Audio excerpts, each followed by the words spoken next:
Hello and welcome to the Rangers News YouTube channel. My name is Cameron Willis, and in this week's video we are going to look at the best ever Rangers January signings. Now, I've done a top 5 here.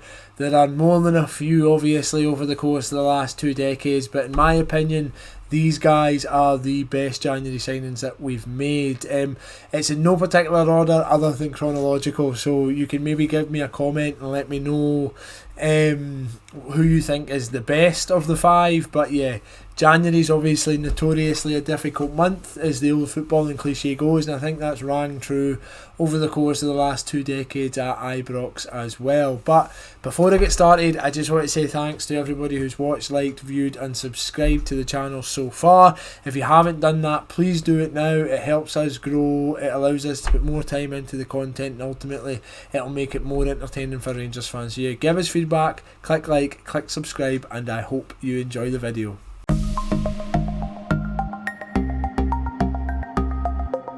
Where better to start than with Rangers legend Barry Ferguson, who rejoined the club in the January of 2005. Now, obviously Ferguson came through the youth ranks at Ibrox, and fans will remember this kind of pigeon-chested young midfielder who could mix it with Europe's best and would kind of swagger about Ibrox Park, and he carried that with him into the Premier League in 2003 when he joined Blackburn in a £7.5 million deal. Now, despite captaining Rangers to a treble the season previously and scoring 18 goals to midfield, the club let him go, but Ferguson remains a very important player in their history, as he returned to Rangers only 18 months later. Now, he obviously suffered a very bad kneecap injury at Blackburn, but he was then given the captaincy by Graham Souness. But when he reflects on his career, he often talks about the desire to win and the need to win not being evident at Ewood Park whilst he was there, so he kind of always had a kind of homesickness for Rangers, and it would be Ibrox that he'd returned to in 2005 in a £4.5 million deal. It was actually a really interesting window for Rangers for a number of reasons. We also bought Thomas Buffo, Sotirios Kyriakos and 3 other players, including Bojan Djordjic from Man United, if you remember him. But we also sold 6 players. I think amongst them was John Alain Boumsong, who left for £8 million after only 6 months at the club. So that financed Ferguson's return, and if you remember, his first game back was his 7-1 hammering of Dundee United in the CIS Cup semi-final. I still remember watching that match when I was younger. Ferguson is obviously synonymous with Rangers. When I grew up, his kind of style, his kind of bite, his tenacity, his aggression, his ability and his quality kind of summed everything up that was good about Rangers. And even in his second spell, whilst he might not have been as mobile as he was in his first, and he wasn't that kind of pigeon-chested purring midfielder that he was when he was younger after his injury, he was still a hugely influential player and a hugely talented player, and a born winner and a born leader. After returning to Rangers, he still made close to 200 appearances, he scored 25 goals, and he also captained us at the UEFA Cup final in 2008. So a true Ranger in every sense of the word, and also a January signing.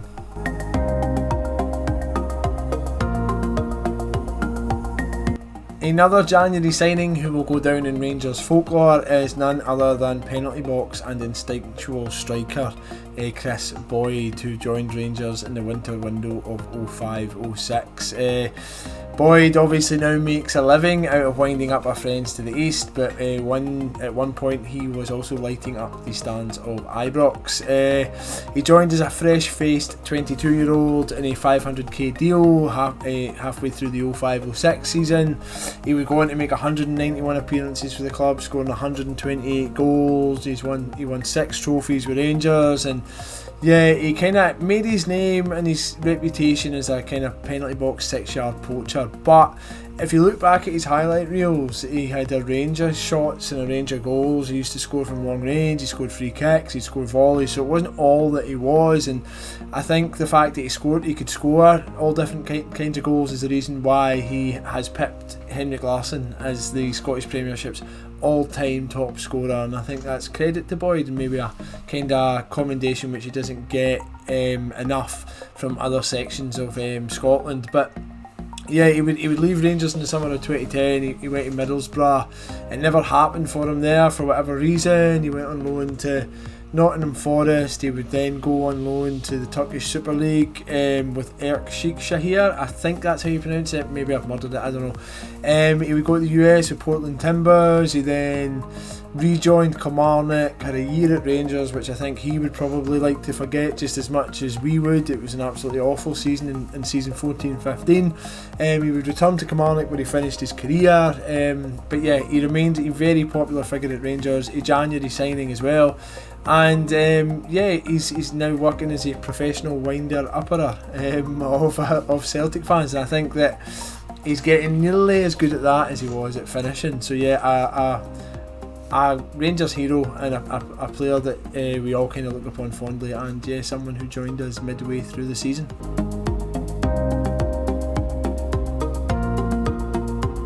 There are few Rangers players who've been lauded that much by the Ibrox support that the Rangers fans have demanded an entire team of them, but one of those is surprisingly Davy Weir. Now, we all dreamt of a team of Davy Weirs for a reason. The guy was superhuman. He joined Rangers in the January transfer window of 2007 as a 36-year-old on an initial 6-month deal after he was released from his contract at Everton.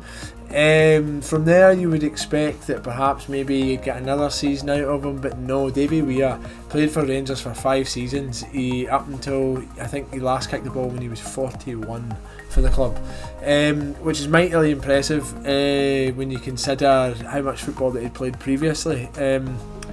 He was a kind of stalwart defender and a kind of old-fashioned, old-school one with a kind of wee bit of a modern twist, and maybe that's why he survived so long, because he wasn't always the worst on the ball.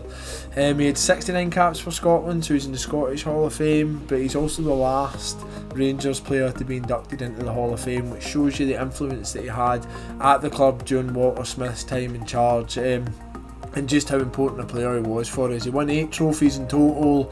He played in the UEFA Cup final team in 2008. He made over 200 appearances, and he'll go down in Rangers folklore, not least because he defied all the odds to continue playing for the club, and he played week in, week out. This guy, he was a very important player for us. So yes, Davy Weir is another January signing who will go down in Rangers folklore, and why not?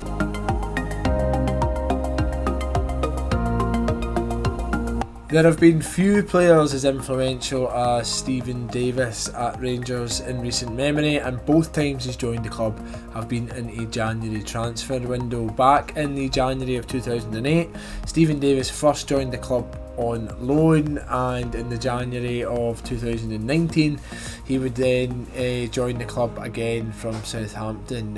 He remains a hugely influential player for Rangers on the park, a very intelligent midfielder who controls the tempo of matches. He's like a painter on a canvas. He is a magnificent footballer, and he's a boyhood Rangers fan, which makes it all the better. I think when you see the plaudits coming out about Davis in the press as he kind of turns over milestone and milestone, it shows you how respected he is at football, and there's no club that means more to the guy than Rangers. So yeah, when he first joined, he joined on loan from Fulham. He spent 6 months at Rangers in a competitive Rangers squad that had like Brahim Hamdani, Kevin Thompson, Barry Ferguson, Thomas Buffel, Amdi Faye, club legends.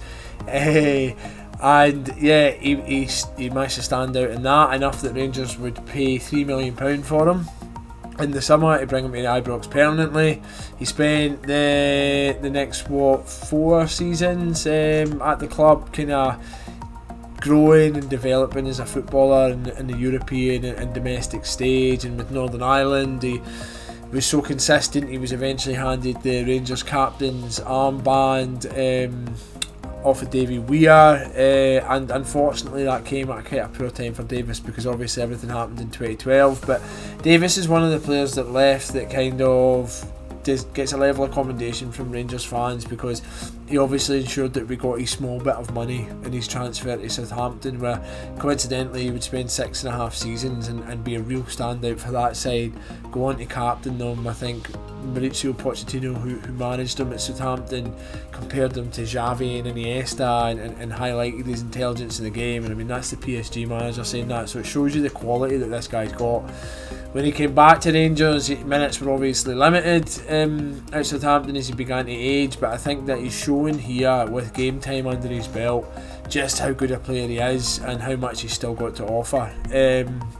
He's just got such a good engine, and he only uses energy when he has to, and he's such a smart player, takes it off the centre back, pings it over the top. So many of our best moves kind of have Davis at the base of it, and it's incredible to see him in the latter stages of matches chasing things down, hunting things down. This is a guy who's 36, and yeah, I can't speak highly enough about Davis, and I think the fact that he will eventually beat the British caps record is a testament to the longevity and success of the guy's career, and perhaps maybe he'll be the next Rangers player to be inducted into the Hall of Fame should things go to plan this season.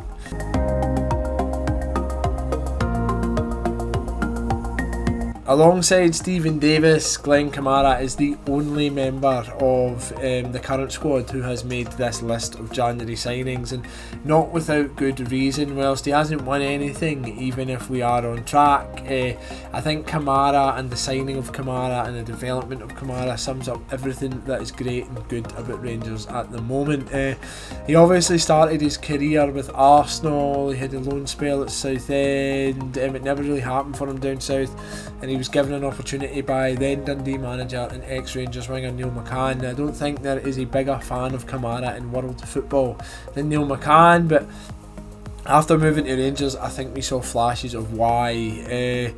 There was the odd game where Kamara would really show that quality, that kind of close control, that neat turn, that spin, that smart pass, that game intelligence, the covering of the fullbacks, the energy and the guile of the guy, and I think Rangers fans were quite excited from the off. But one of the biggest issues we had with him was the consistency, getting that consistency out of him and getting him to take his game to the next level. And I think over the course of particularly this season, but elements of it last season, we've seen that happen. I think that Kamara is a player who takes responsibility in the pitch. I think that he never hides. He's a leader. He's a standout. He's just a very, very talented footballer who's getting that consistency. He seems to have bulked up a wee bit as well. He looks focused. He looks hungry, and I think he's probably destined for the top. In my opinion, I think that this guy can go quite far. Obviously, I'd love him to stay at Rangers. Steven Gerrard's been clear that he wants to give him a new contract, but there's been talk of a lot of clubs being interested in Kamara, and with the Euros on the horizon, maybe he'll be a standout performer there, because at international level with Finland, he is one of their key and most influential players.